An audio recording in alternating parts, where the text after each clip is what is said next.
Welcome to part 2 of my Qidi review and an update and what we came up with a solution.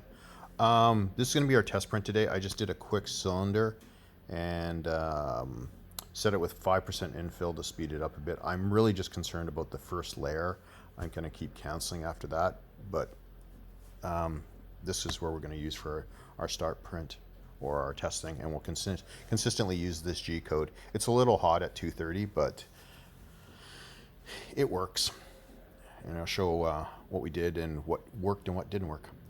The solution is going to surprise people. It completely surprised me as well. So that's the reason I'm going to this effort. Let's hit send, and we'll send this off to the printer. Actually, let's just make sure we're talking to the printer to start with. Device, cancel, we're in. Plate, send a printer. And it's off to the printer. Okay, this is a first layer calibration on my Prusa, just kind of as a demo or a line of what we, a reference point. When laid down, the theory is, and there's a good article on the Prusa site, and I'll actually link it below, on what a good first layer should look like. You should be able to just plug it with your fingernail. And that the idea in that kind is you don't want to be laying down filament in such a way that it's like this, and you don't want to be laying down so much that it squeezes like this, assuming this is the round filament. You're looking for just a little bit of squeeze on it, so then the next layer has something to sit against. It's not a round edge on a round edge. Anyway, I did that just as a reference as we continue on today, as I do part 2. We're just doing our heat up right now. It just did its filament purge in the back and pooped it out. There's our sample print. I've already made the adjustments that usually resolve the problem, and I'm going to show that. Kind of going to do this with a bit of build-up because, like I said, people are going to be skeptical, and I'm going to have to show you that it appears to be the issue, which has me stunned. We're just about to go into printing mode here. Temperature is a little hotter than I want it to be. I don't know why. I should have changed that.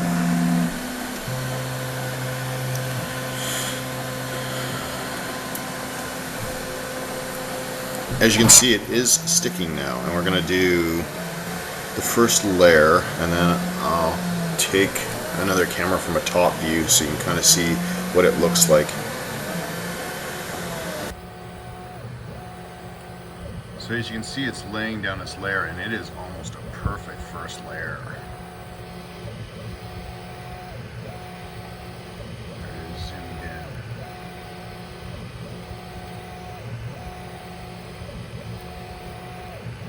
In comparison to before, where it wouldn't lay down anything.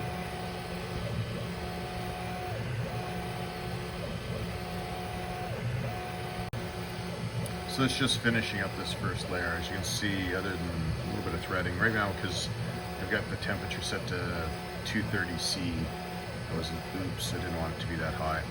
Anyway, as you can see, it laid down that first layer perfectly with the solution.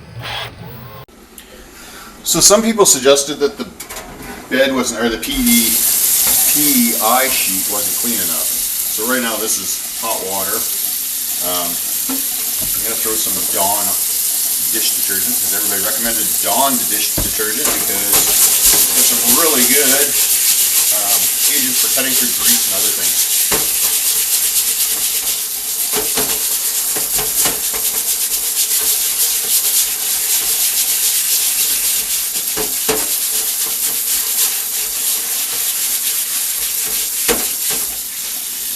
There, and to ensure it's even cleaner, I boiled a pot of hot water, which will take off any contaminants and make it hard for me to hold.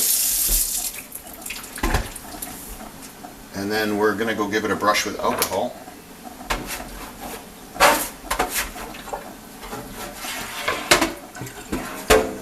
See if I can find a way to hold that.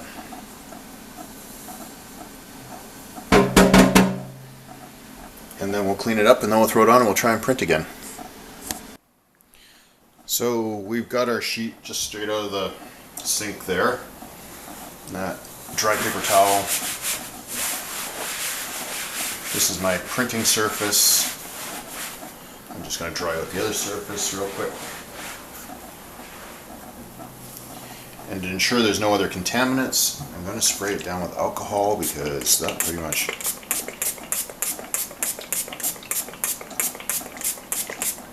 I'm avoiding touching the board, so any greases or oils that are on my hand are not getting on it. That charming smell of alcohol.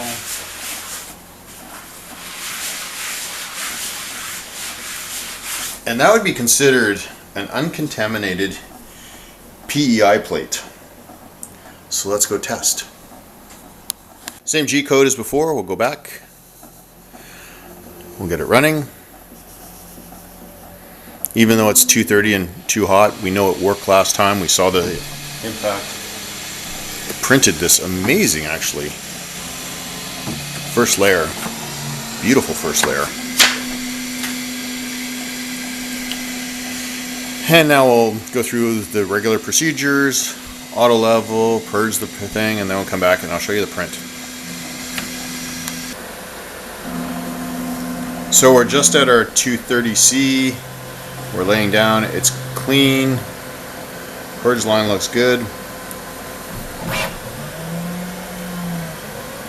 And we'll take a look how this first layer goes now that I thoroughly cleaned this board, or PE sheet.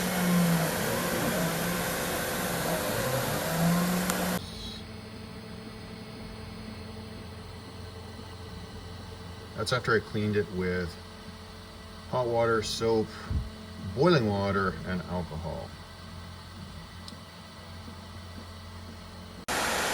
Okay, it's just doing its filament heat right now and about to start printing. I made one change here, which I'll talk about in a second. As you can see, that's already failed, and it's failed large. Let's cancel this before we make a big mess.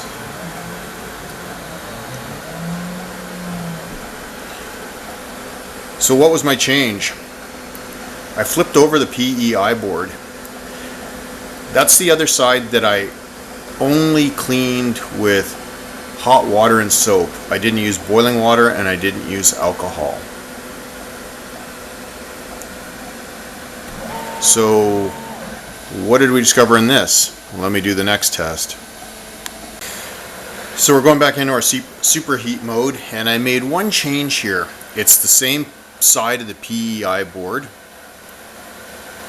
that I just used hot water and soap on, that I didn't use alcohol and boiling water. Let's see what it does.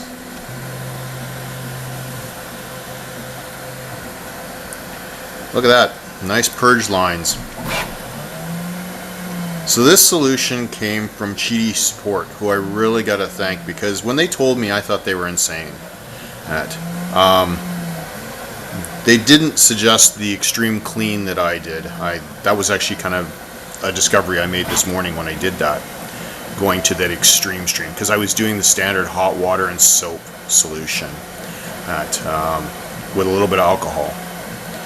It appears this PEI board has the ability to hold contaminants really well, like nothing I've ever seen before in my 5 years of 3D printing. The solution. So what was the solution? Well, let's take a look at the layers first, and then we'll talk about the solution. Layer lines are looking amazing yet again.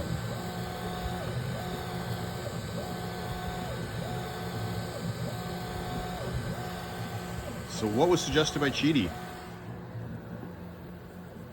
Hairspray.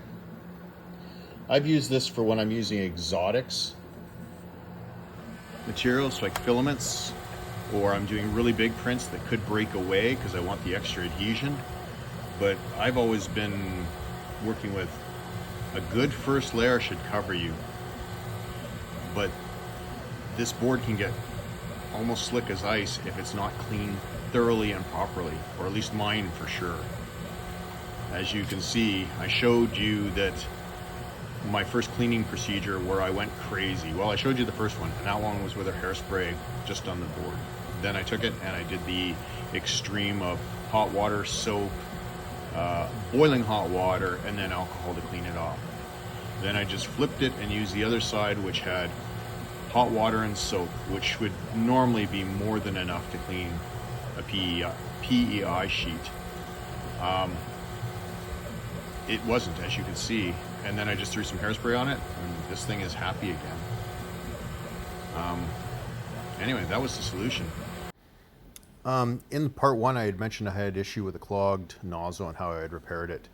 Qidi stepped up on that one, and they're actually sending me a replacement nozzle after the video. I was really happy about that. They're also going to replace the SSR. We know it's probably going to fail because there's a known issue there.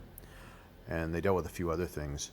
I was pretty happy. I've been printing pretty consistent since and stuff like this. Today was actually good that I ran all these tests because I wasn't sure if it was being sporadic, but I proved, well, to myself at least, that it didn't seem to be as sporadic as I thought it was, because once I got it down, and that would answer why sometimes it would lay down and not. Maybe I just got it just clean enough for it to stick, after a soap and wash or an alcohol wipe. But I never did all three of them like I did today. And that quick solution, just a hairspray. Every now and then, I definitely want to do the extreme clean. In the Qidi's accessory site, I know one of the things I noticed that's new that I didn't see before is they've got their standard PEI dual space sheet, the smooth sheet, but they've also got this new one, which maybe recognizes an issue. I'm not sure. It's designed only for PAL and PETG. Oops, let's look at it for the +4. Holy crap, it's $90. And no one's got any stock on it. Oh, that's interesting.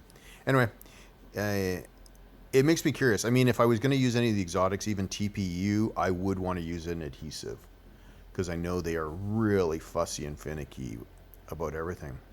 But that's kind of my Qidi Part 2 update. I'll print more stuff with it to show off and that or demonstrate its capabilities. Like I said, Qidi came through on this one. I was impressed. I was really frustrated about to pull the plug and stuff like this, but I've printed consistently now for 4 days with hairspray. And then today, that cleaning, we saw it print extremely well as well on top of it. Yeah. Anyway, there may be a learning curve on these machines, as they appear a little different than some of the other machines. Yeah. Anyway, that's part 2. I've got some other projects coming up, so I'll keep designing maker pages. And I want to thank everybody in the comments for different suggestions and that kind. I mean, some were pretty good. One had suggested checking the bed for its temperature. So I took that suggestion to the extreme, and it was actually good to run. I've got a thermal imaging scanner. So I ran the thermal imaging scanner, and this was the bed. It showed consistent